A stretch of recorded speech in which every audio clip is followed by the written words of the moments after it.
बिस्मिल्लाहिर्रहमानिर्रहीम। शुरू अल्लाह के नाम से जो बड़ा मेहरबान निहायत रहम वाला है। नस्तईनुहु व नस्तगफिरुहु व नऊज़ु बिल्लाहि मिन शुरूरि अनफुसिना व मिन सय्यिआति अमालिना।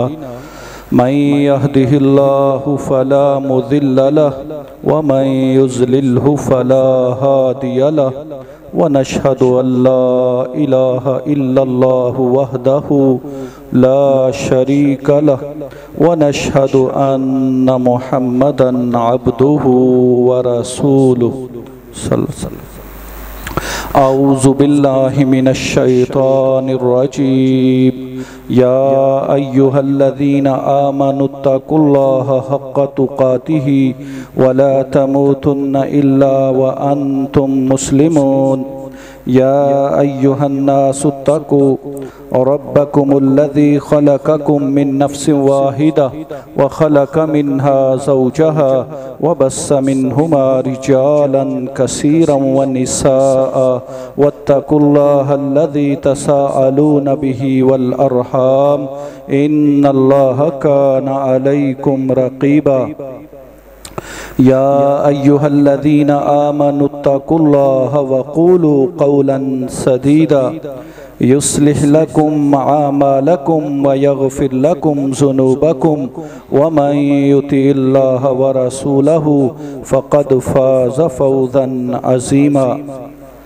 अम्मा बाद फ़इन्न खैरल हदीस किताबुल्लाह व खैरल हदी हदी मुहम्मदिन सल्लल्लाहु अलैहि वसल्लम व शर्रल उमूरि मुहदसातुहा व कुल्ल मुहदसतिन बिदअह व कुल्ल बिदअतिन ज़लाला व कुल्ल ज़लालतिन फिन्नार। फ़अऊज़ु बिल्लाहि मिनश शैतानिर रजीम। बिस्मिल्लाहिर्रहमानिर्रहीम। या अय्युहल्लज़ीना आमनू अतीउल्लाह व अतीउर रसूल व उलिल अम्रि मिनकुम फ़इन तनाज़अतुम फ़ी शैइन फ़रुद्दूहु इलल्लाहि वर रसूल इन कुन्तुम तुअमिनून बिल्लाहि वल यौमिल आखिर ज़ालिका खैरुन व अहसनु तअवीला। रब्बि शरह ली सदरी व यस्सिरली अमरी वहलुल उक़दतम मिन लिसानी यफ़क़हू क़ौली। मोहतरम भाइयों, बुज़ुर्गों, दोस्तों, मुअज़्ज़िज़ात, माओं, बहनों और बेटियों, अल्लाह ताला ने जितनी मखलूक़ात बनाई हैं, सबसे जो बेहतरीन मखलूक है अल्लाह ताला की, जिसको मास्टर पीस कहते हैं, वो हज़रत इंसान है। अल्लाह ताला ने न सिर्फ इसे अपने हाथों से बनाया बल्कि इसे अपना खलीफा बनाया। और जब अल्लाह ताला इसको बना रहे थे और फरिश्तों से बात कर रहे थे, तो फरिश्तों ने एक ही बात कही थी कि या अल्लाह, ये तो दुनिया में जाकर खून बहाएगा, फसाद करेगा। इबादत ही अगर करनी है तो इबादत के लिए, तेरी इताअत के लिए हम ही काफ़ी हैं। हम ये काम करते रहेंगे। इंसान को ना बनाया जाए, ना इसको ये जो खलीफा इसने बनना है ये भी इसके मुक़द्दर में ना लिखा जाए। लेकिन अल्लाह ताला को कुछ और ही मंजूर था। अल्लाह ताला ने इंसानों को बनाना था। अल्लाह ताला ने फैसला कर लिया था। हज़रत आदम अलैहिस्सलाम को अपने हाथों से बना दिया। मिट्टी से बना दिया, उन्हीं में से उनकी बीवी को पैदा कर दिया। फिर एक सिलसिला शुरू हो गया, हजरत आदम और हजरत हव्वा दुनिया में आ गए।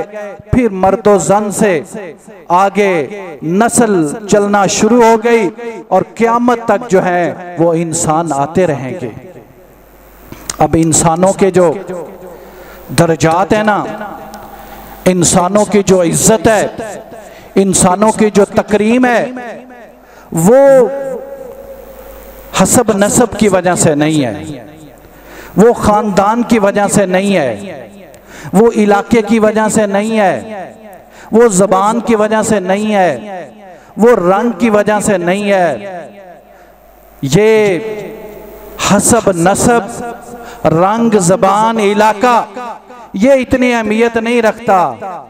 असल अहमियत क्या है? कोई बंदा तकवे में कितना है। इन्ना अकरमकुम इंदल्लाहि अतकाकुम, अल्लाह के नज़दीक इज्जत का मायार, तकरीम का मायार, बुजुर्गी का मायार, कुर्बत का मायार वो तुम्हारा तकवा है। क्योंकि या अय्युहन्नास इन्ना खलकनाकुम मिन ज़कर व उन्सा, अल्लाह ताला ने सारे इंसानों को मुखातब करके फरमा दिया कि हमने सबको एक मर्द और एक औरत से पैदा किया है। वजअलनाकुम शुऊबन व क़बाइल लितआरफू, ये जो कबीले, ये जो खानदान, ये जो हमने बना दिए, इनका मकसद तो सिर्फ तारफ है।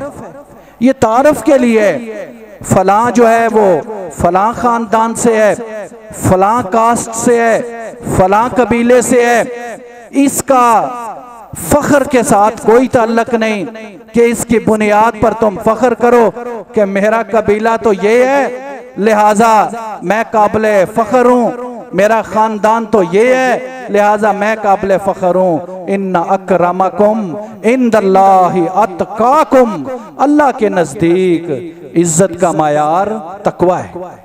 और तकवा कैसे आता है? तकवा तो आमाल से आता है। जितने तुम्हारे आमाल अच्छे उतना तुम्हारा तकवा अच्छा।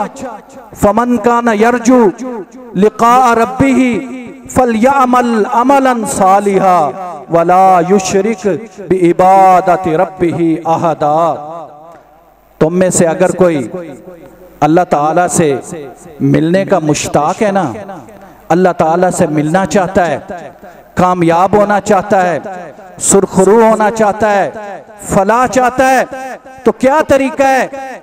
अमलन सालिहा, अमल साले करे, नेक अमल करे और अपनी इबादत में जो वो अल्लाह के लिए कर रहा है किसी को शरीक ना ठहराए, तो फिर क्या हो जाएगा? वो अल्लाह ताला के करीब हो जाएगा। क्योंकि नबी करीम सल्लल्लाहु अलैहि वसल्लम ने इरशाद फरमाया, अल्लाह ताला तुम्हारी शक्लों को नहीं देखता, अल्लाह ताला तुम्हारे मालों को नहीं देखता, अल्लाह ताला तो तुम्हारे अमलों को देखता है और तुम्हारे दिलों को देखता है। अल्लाह ताला के नजदीक मायार पैसा, माल, दौलत, खानदान, इलाका, जबान, नस्ल ये नहीं है। अल्लाह के नजदीक आमाल, आमाल होने चाहिए। अच्छे अमल करके जाओ फिर तुम कामयाब हो। वहां तो अमाल की बात होनी है। वहां जब तराजू लगाया जाएगा और उसमें आपकी किताब रखी जाएगी, उस किताब में आपके आमाल होने हैं जो आप दुनिया में करके गए हैं। वहां कोई नस्ल का नाम ही नहीं होना, शक्ल का नाम ही नहीं होना, इलाके का नाम ही नहीं होना, जबान का नाम ही नहीं होना। वहां नाम होना है आमाल का। इसलिए फरमाया या अय्युहल्लज़ीना आमनुत्तकुल्लाह वल तंजुर नफ्सुम मा कद्दमत लिगद। ऐ ईमान वालो, तुम में से हर एक देखे उसने कल क़यामत के लिए क्या भेजा है। अब वो भेजना क्या है? वो आपके अमाल हैं। अमाल से जिंदगी बनती है, आमाल के बगैर कुछ नहीं है। इसीलिए तो नबी करीम सल्लल्लाहु अलैहि वसल्लम ने अपनी बेटी फातिमा को कहा, असल में उम्मत को समझाया जा रहा है नबी सल्लल्लाहु अलैहि वसल्लम से बढ़कर तो किसी का खानदान नहीं हो सकता, नबी सल्लल्लाहु अलैहि वसल्लम से बढ़कर तो किसी का हसब नसब नहीं हो सकता, नबी सल्लल्लाहु अलैहि वसल्लम से बढ़कर तो इस कायनात में कोई मुअज्जिज नहीं हो सकता। आप अपनी बेटी से फरमा रहे हैं, फातिमा कल क़यामत के दिन तेरे काम तेरे आमाल आने हैं। कायनात का सबसे अजीम इंसान अपनी सबसे प्यारी चीज लख्ते जिगर दिल के टुकड़े से फरमा रहे हैं, फातिमा कल क़यामत के दिन तेरे आमाल तेरे काम आने हैं। अब ये जो मुसलमान है ना, इसको मुअज्जिज बनाना है आमाल ने। मुसलमान होता कौन है? मुसलमान की डेफिनेशन क्या है? मुसलमान किसे कहते हैं? मुसलमान वो है अल मुस्लिमो मन सलिमल मुस्लिमोना मिन लिसानिही व यदिही। मुसलमान की ये तारीफ कर दी गई है। मुसलमान खैर खा होता है, मुसलमान अमन वाला होता है, मुसलमान किसी का नुकसान नहीं करता। वो क्या करता है? मुसलमान वो है जिसकी जबान से और जिसके हाथ से दूसरे मुसलमान महफूज रहे, उसको मुसलमान कहते हैं। मुसलमान तो एक दूसरे का ख्याल रखते हैं और अल्लाह ताला ने पैदा ही इसलिए किया था। कुरान मजीद की वो जो 3 आयात हर खुतबा में तिलावत की जाती हैं, सूरत अन्निसा की पहली आयत, उसमें अल्लाह ताला ने जहां इंसानों का तज़किरा किया कि तुम्हें एक मर्द और औरत से पैदा किया, वहां यह भी फरमाया रिश्तेदारी का ख्याल रखना।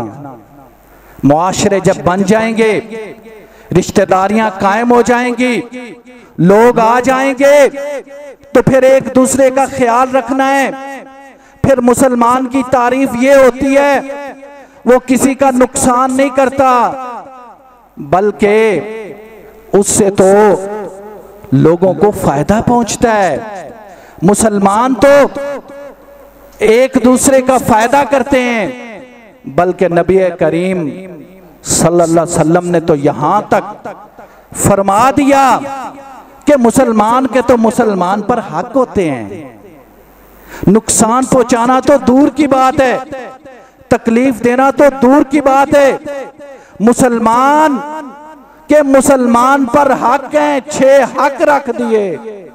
सलाम करे जवाब दे, छींक आए जवाब दे, मशवरा मांगे मशवरा दे, दावत दे कबूल करे, बीमार हो जाए तीमारदारी करे, दुनिया से चला जाए जनाजा पढ़े। हक रख दिए मुसलमान के मुसलमान पर, ताकि वो ये सोच ही ना सके कि जिस बंदे के मेरे ऊपर हकूक हैं मैं भला उसको नुकसान पहुंचा सकता हूं।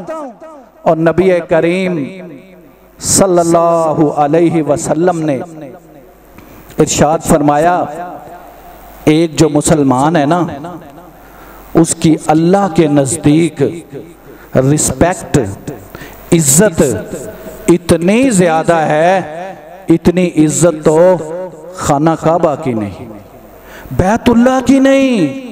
बैतुल्लाह आप सोचें, अल्लाह ताला का पहला घर हमारे लिए कितना काबिल एहतराम, हम बैतुल्लाह की कितनी इज्जत करते हैं, रिस्पेक्ट करते हैं। हम सोच भी नहीं सकते कोई बैतुल्लाह की बेहुरमती करे, कोई बैतुल्लाह की तरफ मैली आंख से देख ले और वहां पर हमला करने का सोचे। अल्लाह ताला फरमा रहे हैं उस बैतुल्लाह से भी बढ़कर एक मुसलमान की इज्जत है, यानी एक्सट्रीम है, इस वक्त सबसे काबिले इज्जत जगह मुकाम हमारे ज़हनों में किसका है? बैतुल्लाह का। इतने पैसे लगाकर हज और उम्रा करने जाते हैं, सारी जिंदगी ख्वाहिश होती है अल्लाह के घर जाना है, वहां उम्रा करना है, हज करनी है, और वहां जाते हैं। उस बैतुल्लाह से भी एक मुसलमान जो तेरे साथ रह रहा है, तेरे घर में रह रहा है, तेरे मोहल्ले में रह रहा है, तेरी दुकान पे काम कर रहा है, तेरे ऑफिस में मौजूद है, तेरे हॉस्पिटल में है, उसकी इज्जत बैतुल्लाह से भी ज्यादा है।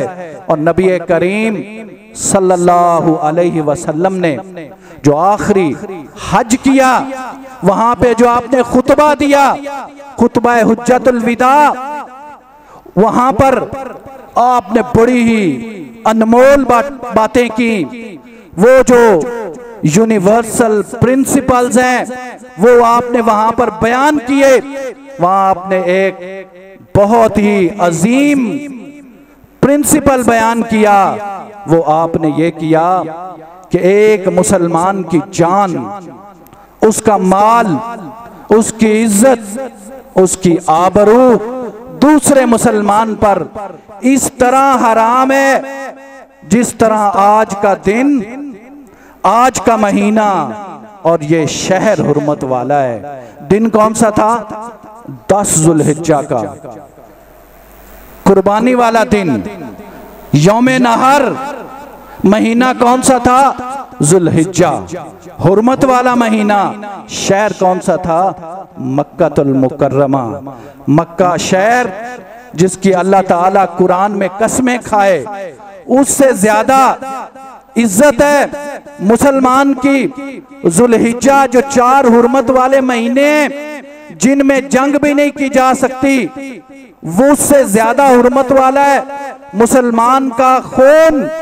और 10 जुल्हिज्जा यौमे नहर, उससे ज्यादा हुर्मत वाला है मुसलमान का खून।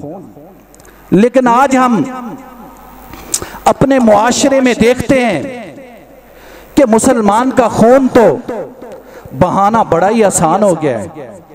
कत्ल करना तो अब कोई मसला ही नहीं रह गया। कोई भी उठता है कत्ल कर देता है।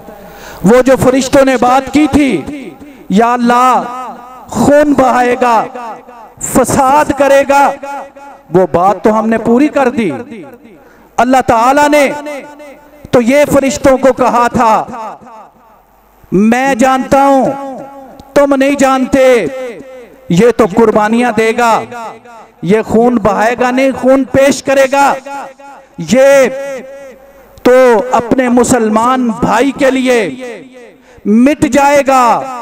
और नबी सल्लल्लाहु अलैहि वसल्लम के दौर में ऐसा हुआ भी है। एक जंग है, 3 मुसलमान शहीद होते हैं, एक एक करके। पीछे जज्बा क्या था? कुर्बानी वाला जज्बा। तीनों को, एक को प्यास लगी हुई है, जिंदगी और मौत की कश्मकश में है, दुनिया से जा रहा है, साकी को बुलाता है, पानी पीने लगता है, करीब से आवाज आती है पानी, वो खुद नहीं पीता, उसके पास भेज देता है, वो शहीद हो जाता है।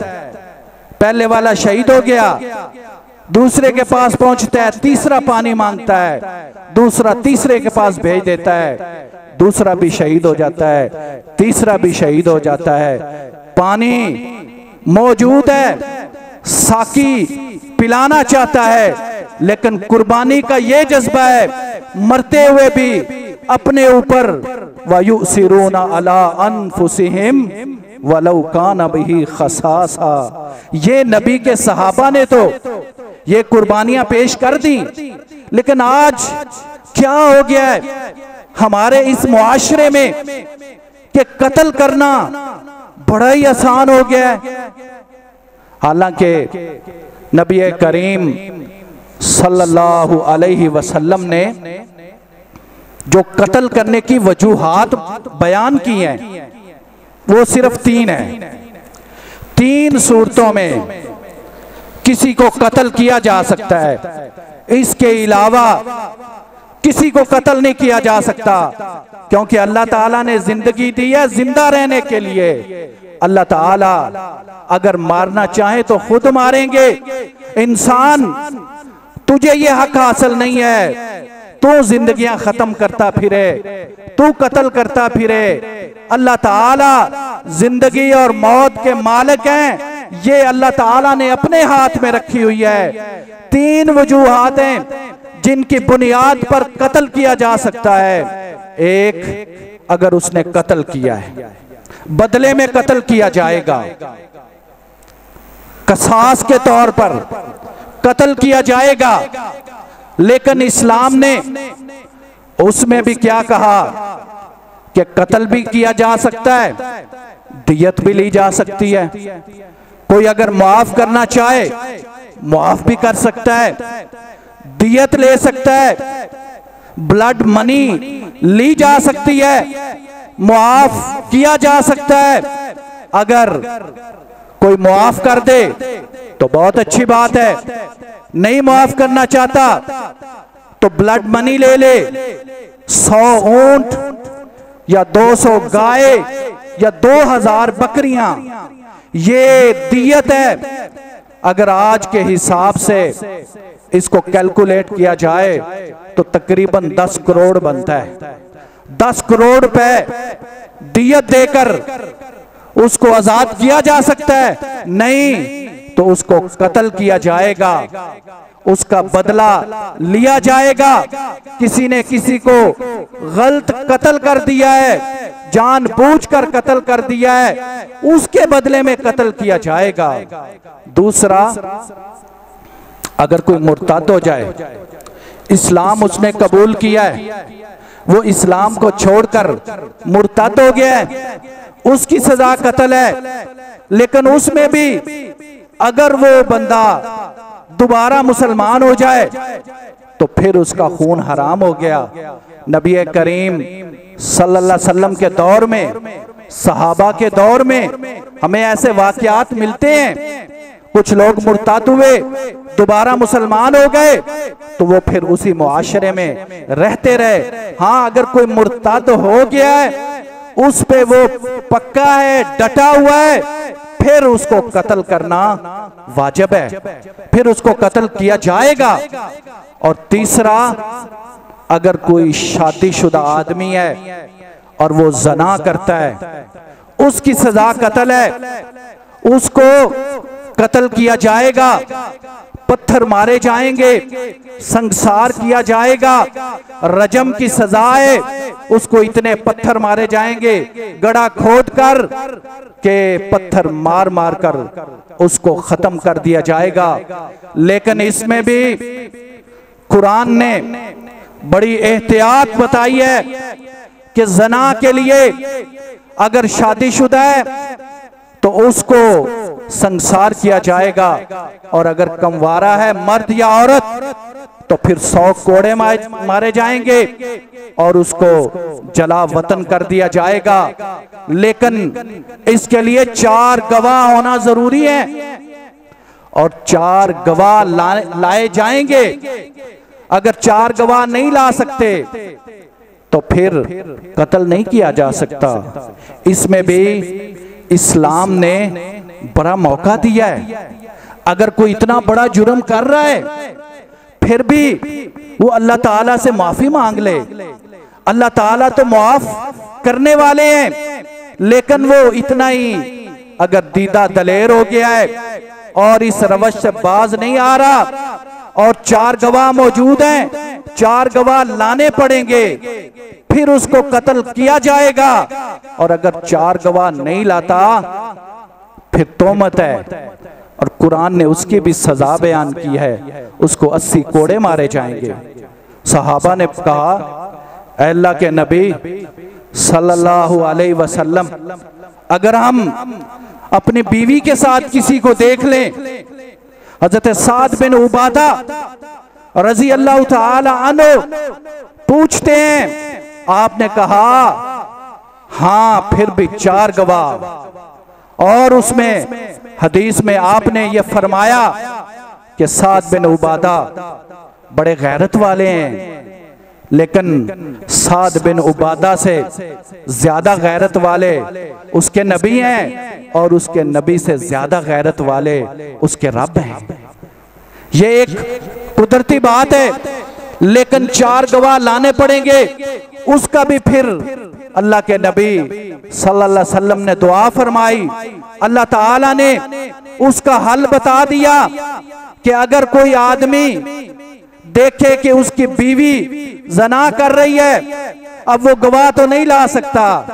कुरान ने उसका तरीका बता दिया जिसको लेआन कहते हैं, कि वो बंदा 4 दफा कसमें उठाएगा कि मैं सच्चा हूं, 5वीं दफा कहेगा कि मेरे पर अल्लाह की लानत हो अगर मैं झूठा हूं। ये मर्द का लान है। बीवी भी इसी तरह करेगी, वो कहेगी 4 दफा कसम उठाकर कि मेरा बंदा झूठा है, और 5वीं दफा कहेगी कसम उठाकर कि मेरे पर अल्लाह का गजब हो अगर मेरा बंदा सच्चा है। तो इस तरह क्या होगा, जब ये दोनों लेआन कर लेंगे तो फिर क्या होगा, उनको फिर भी कत्ल नहीं किया जाएगा, उनकी सेपरेशन हो जाएगी, वो अलहदा हो जाएंगे। ये तरीका है। कत्ल करने की 3 वजूहात हैं, लेकिन इसमें भी देखें जिस बंदे ने कत्ल किया है उसको कौन कत्ल करेगा? हुकूमत वक्त कत्ल करेगी। जो मुर्ताद हो गया है उसको कौन कत्ल करेगा? हुकूमत वक्त करेगी। जिसने जना किया है उसको कौन संसार करेगा? हुकूमत वक्त करेगी। ये अफरादी काम नहीं है कि कोई बंदा उठे वो कहे जी मेरे पड़ोसी ने जना किया है लिहाजा इसको संसार करना है। वो संसार नहीं कर सकता। कोई उठे वो कहे जी मेरे दोस्त को फलां ने कत्ल कर दिया है लिहाजा मैं उसको कत्ल करूंगा। कोई कहे जी फलां बंदे ने इस तरह गुस्ताखी की है, मुर्ताद हो गया है, मैं उसको कत्ल करूंगा। नहीं, ये हाकिम वक्त का काम है, हुकूमत का काम है, खलीफे का काम है, वो ये काम करेगा। कोई आदमी अफरादी तौर पर ये काम नहीं कर सकता। अगर अफरादी तौर पर इस तरह कत्ल होना शुरू हो जाए तो फिर हर कोई ये काम करना शुरू कर देगा, फिर तो अमन रहेगा ही नहीं, फिर तो बर्बादी हो जाएगी। इस तरह तो हर बंदे के अपने मायार हैं। अब आप देखें कितने कत्ल हो रहे हैं हमारे मुआशरे में, कोई कानून ही नहीं। जिसका दिल कहता है, जिसका दिल करता है, वो अपनी ही लॉजिक बनाकर वो कत्ल करना शुरू कर देता है। कत्ल हो रहे हैं, क्यों हो रहे हैं जी कत्ल? सबसे बड़ी वजह कत्ल की वजूहात जो हमारे मुआशरे में कत्ल हो रहे हैं, इस्लाम के नाम पर, इस्लाम के नाम पे कत्ल हो रहे हैं जी। हर बंदे ने अपना दीन बना लिया है, अपना इस्लाम बना लिया है, उसकी बुनियाद पर उसने ठेका ले लिया है। वो फतवे देता है, फतवे लगाता है और फिर कत्ल कर देते हैं। आपके सामने इसी दहाई की बात कर रहा हूं। मिशाल खान एक नौजवान है, मर्दान की यूनिवर्सिटी है, अब्दुल वली खान यूनिवर्सिटी, उस पर फतवा लग जाता है जी ये गुस्ताखे रसूल है, ये गुस्ताखी करता है। नौजवान तलबा उस पर चढ़ दौड़ते हैं, उसको कत्ल कर देते हैं, हालांकि उसने दरवाजा भी बंद किया हुआ है। और उसके बाद में जब इन्वेस्टिगेशन होती है, उसके कमरे के अंदर जो बोर्ड लगा हुआ है उस पे उसने लिखा हुआ है अल्लाह सबसे बड़ा है और मोहम्मद सल्लल्लाहु अलैहि वसल्लम उसके रसूल है। सारी दीन की बातें कमरे में मौजूद हैं, लेकिन फतवा लगाकर उसको कत्ल कर दिया जाता है। बाद में जब इन्वेस्टिगेशन होती है उसका कोई कसूर ही नहीं होता। ये अभी की बात है, सियालकोट में जो श्रीलंकन मैनेजर को कत्ल किया गया, वजह क्या बनी? वो था तो गैर मुस्लिम लेकिन असूलों का पक्का था।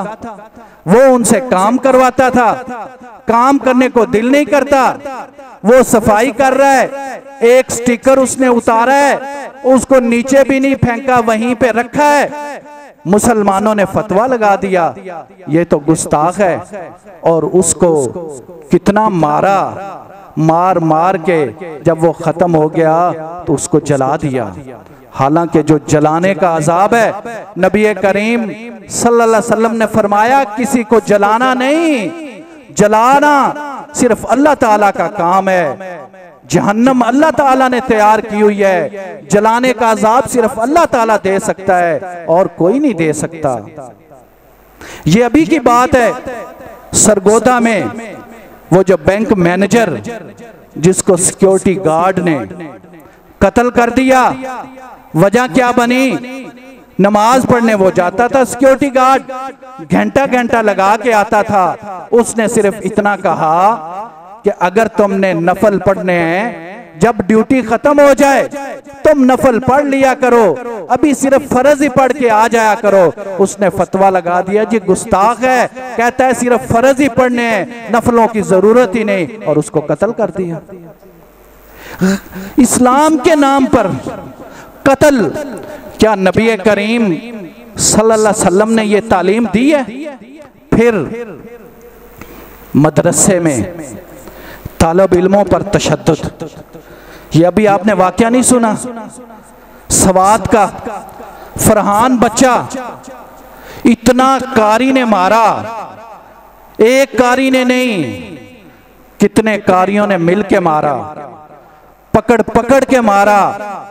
आपने उसकी तस्वीर देखी होगी, मार मार कर उसको शहीद कर दिया। भला ऐसी भी कोई पढ़ाई है? इतना भी कोई जुल्म होता है? 14 साल का वो बच्चा 2-3 दिन वो वापस नहीं आया, और वापस भी क्यों नहीं आ रहा था? तुम्हारी इन सख्तियों की वजह से वो वापस नहीं आ रहा था। मदरसों में इतनी सख्ती बच्चों पर, मासूम कलियां वालिदैन ने भेजा होता है, ये बात ठीक है, आप उनको खिला भी रहे हैं, पिला भी रहे हैं, राइश भी दी हुई है और पढ़ा भी रहे हैं, लेकिन इसका ये मतलब तो नहीं कि आप इतना ही जुल्म करें। और यकीन करें ऐसा ही होता है। मैंने अपने बेटे को यहाँ लाहौर में एक मदरसे में भेजा, मेरा वो बच्चा जिसने कभी देखा ही नहीं कि मार पड़ती है, वो रोज देखता था कारी मार रहा है, वो दूर बैठ के डरता रहता था। आखिरकार उसने मुझे बताया, मैंने कहा तुम ना जाओ, यूं इतना ज्यादा मारना ये कहाँ का इस्लाम है? और ये कौन से मदरसे की तालीम है जो आप दे रहे हैं? फिर हमारे मुआशरे में दौलत के नाम पर, शोहरत के नाम पर, जायदाद के नाम पर कितने कत्ल हो रहे हैं। आपने वो वाकया नहीं सुना डॉक्टर शाहिद का, इकरा मेडिकल कॉम्प्लेक्स वाला? बेटे ने कत्ल कर दिया। वजह क्या बनी? बेटा कहता था मुझे जो मैं पैसे मांगता हूं वो मिलते नहीं हैं। उसने ज़हन बना लिया कि अपने अब्बू को मारूंगा और रास्ता साफ हो जाएगा, सारी जायदाद का वारिस बन जाऊंगा।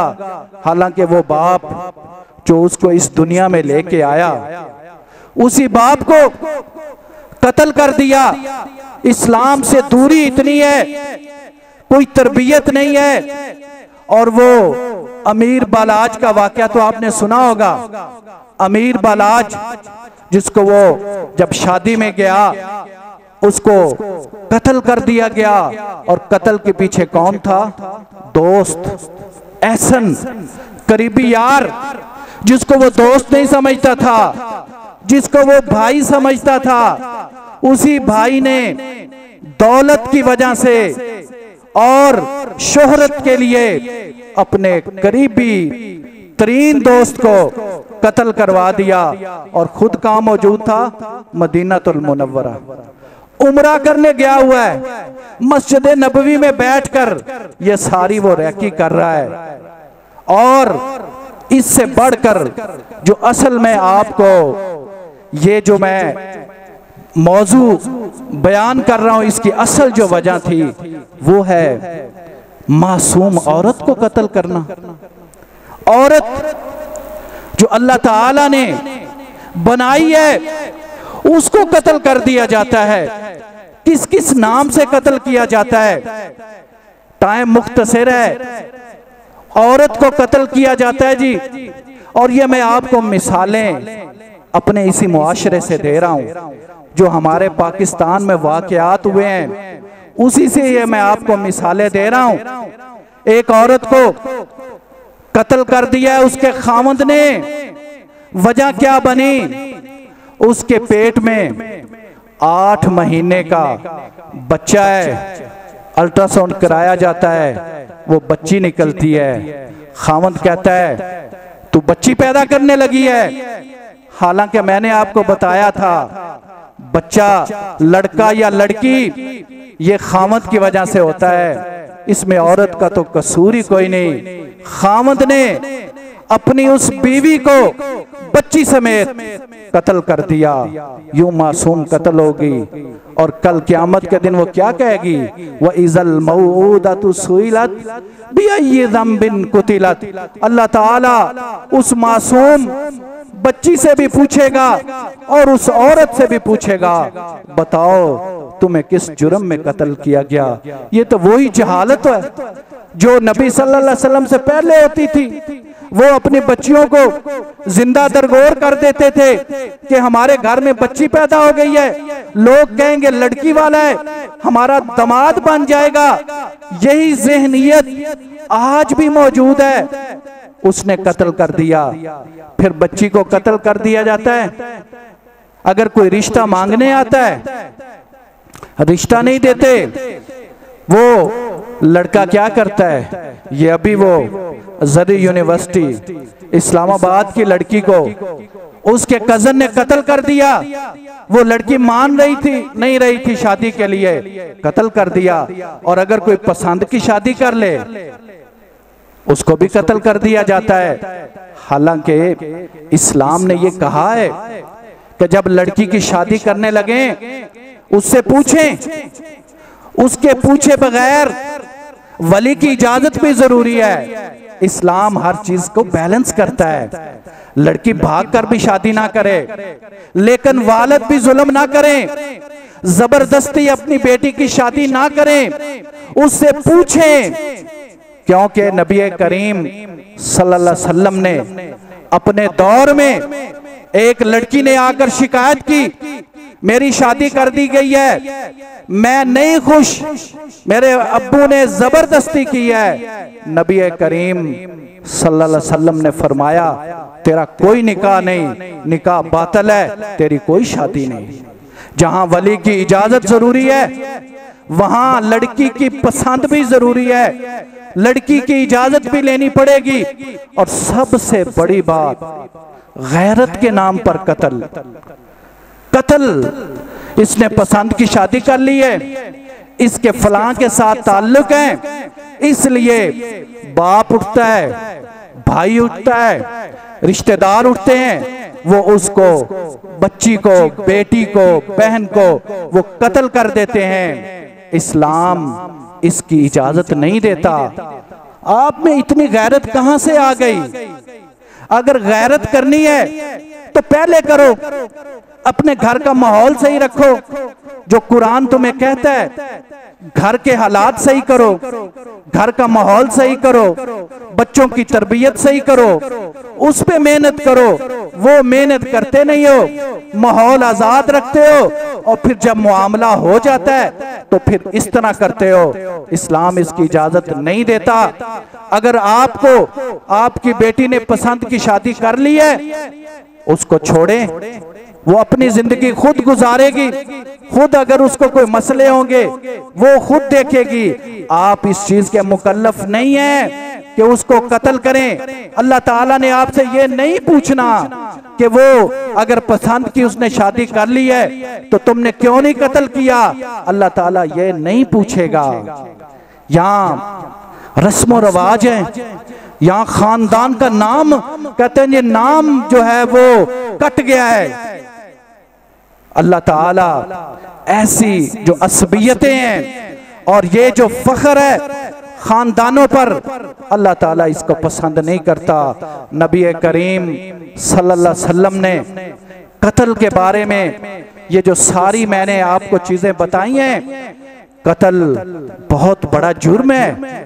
आप जरा इसकी इंटेंसिटी का एहसास तो करें। नबी करीम सल्लल्लाहु अलैहि वसल्लम ने भी अपने फरमुदात में फरमाया और अल्लाह ताला ने कुरान मजीद में कहा, वमन यक्तुल मुमिनम मुतअम्मिदन, जो किसी मोमन को जानबूझ कर कत्ल करेगा। देखो वो मैंने 3 वजूहात आपको बता दी कत्ल करने की, और वो भी कत्ल कौन करेगा, सजा कौन देगा, हुकूमत वक्त देगी। अफराद सजाएं नहीं दे सकते। जो किसी को जानबूझकर गुस्से में आकर शोहरत के नाम पर, गैरत के नाम पर, इस्लाम के नाम पर, हवस के नाम पर कत्ल करेगा, फजज़ाउहु जहन्नम, उसकी जजा जहन्नम है, खालिदन फीहा, वो उसमें हमेशा हमेशा रहेगा। ग़ज़िबल्लाहु अलैहि, उस पर अल्लाह का गजब होगा। व लानहु, उस पर अल्लाह की लानत होगी। व आदलहु अज़ाबन अज़ीमा, अल्लाह ने उसके लिए बहुत अजीम, बहुत बड़ा अजाब तैयार कर रखा है। हालांकि अगर यही कहा जाए कि जहन्नम है, जहन्नम से बढ़कर कोई अजाब है, लेकिन शिद्दत इतनी है, मुआमला इतना संगीन है। अल्लाह ने कहा खालिदन फीहा, अल्लाह ने कहा ग़ज़िबल्लाहु अलैहि, अल्लाह ने कहा लानहु, अल्लाह ने कहा अदलहु अज़ाबन अज़ीमा। और कुरान कहता है मन कतला नफ्सन बिगैरि नफ्सिन औ फसादिन फिल अर्ज़ फकअन्नमा कतलन नास जमिया, जिसने एक इंसान को बगैर किसी वजह के कत्ल कर दिया, गोया उसने पूरी इंसानियत को कत्ल कर दिया। नबी करीम सल्लल्लाहु अलैहि वसल्लम ने तो यहाँ तक कहा हम तो अपने मुसलमानों को कत्ल किए जा रहे हैं। नबी सल्लल्लाहु अलैहि वसल्लम ने फरमाया अगर कोई जिम्मी को कत्ल करेगा, जिम्मी वो होता है जो आपके मुल्क में रह रहा है, मिनॉरिटीज हैं, अकलियत में है, गैर मुस्लिम है, आपके मुल्क में रह रहा है, अगर कोई किसी जिम्मी को कत्ल करेगा वो जन्नत की खुशबू भी नहीं सूंघ सकेगा, हालांकि जन्नत की खुशबू 40 साल की मुसाफत से आ रही होगी। और नबी करीम सल्लल्लाहु अलैहि वसल्लम ने फरमाया कल क़यामत के दिन सबसे पहले जो पूछताछ होनी है हकूकुल्लाह के मामले में, सबसे पहले नमाज के बारे में पूछा जाएगा, और हकूकुल इबाद के मामले में सबसे पहले जो फैसला किया जाएगा वो कत्ल का फैसला किया जाएगा। और नबी करीम सल्लल्लाहु अलैहि वसल्लम ने फरमाया एक मकतूल जिसका खून बह रहा है वो कातिल को पकड़ के लाएगा। एक मकतूल क़यामत वाले दिन अल्लाह के हजूर कातिल को पकड़ के लाएगा और अल्लाह ताला से कहेगा अल्लाह जी इससे पूछें मुझे क्यों कत्ल किया, मुझे बताएं। जब मकतूल कातिल को पकड़ के लाएगा और अल्लाह के हजूर पेश करेगा तो इंसाफ नहीं होगा वहां पर। अल्लाह ताला कैसा इंसाफ करेगा? वो अल्लाह जिसने कहा कि उस दिन इंसाफ होना है, उस दिन अगर बगैर सींग वाली बकरी को सींग वाली बकरी ने मारा तो उससे भी बदला लेकर दिया जाएगा। भला मकतूल से मकतूल को कातिल से बदला नहीं लेकर दिया जाएगा। और नबी करीम सल्लल्लाहु अलैहि वसल्लम ने फरमाया 2 गुनाह हैं जो अल्लाह ताला ने माफ ही नहीं करने, एक शिर्क और दूसरा कत्ल। शिर्क भी अल्लाह ताला ने मुआफ नहीं करना। जो दुनिया में शिर्क से तौबा कर गया उसको तो अल्लाह ताला माफ कर देंगे, लेकिन जो तौबा करके नहीं गया उसको अल्लाह ताला ने नहीं माफ करना। इसी तरह जो कातिल है, जिसने कत्ल किया है, वो भी माफी नहीं मांग के गया दुनिया से, चाहे वो बच भी गया है, अल्लाह ताला क़यामत वाले दिन उसको माफ नहीं करेंगे। इसलिए कहा जज़ाउहु जहन्नम खालिदन फीहा, उसकी सजा जहन्नम है, उसमें हमेशा रहेगा। क्योंकि मुसलमान तो सजा जो है भुगत कर वापस आ जाएगा, लेकिन ये कातिल जिसने माफी नहीं मांगी ये हमेशा जहन्नम में रहेगा। तो मेरे मोहतरम भाइयों, हमारा मुआशरे में ये चीज कितनी आम हो गई है। आज कत्ल करना कितना आसान हो गया है। रोज हम देखते हैं कभी इस्लाम के नाम पे कत्ल हो रहा है, कभी गैरत के नाम पे कत्ल हो रहा है, कभी जायदाद के नाम पे कत्ल हो रहा है, कभी किसी किस्म का तशद्दुद करके कत्ल किया जा रहा है। हालांकि इस्लाम ने जो कत्ल करने की वजूहात हैं वो भी बता दी हैं, जो सजाएं हैं वो भी बता दी हैं, जो सजा देगा वो भी बता दिया है, और जो इतना जुल्म करेगा, जो कत्ल करेगा, उसका फिर जो अंजाम होना है वो भी बता दिया है। हमारा मौजू तो चल रहा था खिलाफत। आज मैंने जुमा पढ़ाना था हजरत उमर रजी अल्लाह ताला अन्हु कैसे खलीफा बने, लेकिन ये बलोचिस्तान का वाकया हुआ और फिर कुछ और वाकयात हुए, तो मैंने मुनासिब समझा कि ये हमारे मुआशरे का एक बहुत ही बर्निंग इशू है, इसको डिस्कस किया जाए और आपके सामने जो इस्लाम का मुवक्क़फ़ है, जो नबी करीम सल्लल्लाहु अलैहि वसल्लम ने हमें तालीमात दी हैं, वो आपके सामने रखी जाएं। अल्लाह ताला से दुआ है अल्लाह ताला हक बात को समझने की तौफीक अता फरमाए। व आखिर दावाना अनिल हम्दुलिल्लाहि रब्बिल आलमीन।